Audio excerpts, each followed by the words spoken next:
क्या वाकई किसी ने हमारी पृथ्वी को जानबूझकर बनाया है? चलिए समझते हैं। धरती पर जीवन इसलिए शुरू हुआ क्योंकि यह सूरज से बिल्कुल सही दूरी पर स्थित है, न ज्यादा पास और न ज्यादा दूर।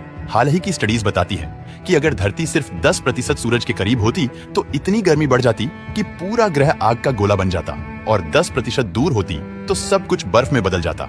यही नहीं, अगर पृथ्वी की घूमने की स्पीड 10% बढ़ जाए तो यहाँ 300 से 400 किलोमीटर प्रति घंटे की खतरनाक हवाएं चलेंगी, और 10% कम हो जाए तो दिन में तापमान 80 डिग्री तक और रात में -50 डिग्री तक पहुंच जाएगा। मतलब सूर्य की दूरी, पृथ्वी की रोटेशन, सब कुछ बेहद परफेक्ट बैलेंस में है। इसी तरह चांद इतना सटीक अलाइंड है कि वह हमारे ग्रह को घूमने और मौसमों को स्थिर बनाए रखता है। और जुपिटर, वह तो सोलर सिस्टम में एक विशाल ढाल की तरह हमें खतरनाक एस्ट्रॉइड से बचाता है। दिलचस्प बात यह है कि अगर जुपिटर अपने स्थान से सिर्फ 10% सूरज की तरफ होता तो वह धरती नहीं बल्कि वीनस को प्रोटेक्ट करता, और 10% दूर होता तो मार्स उसकी शील्ड में आता।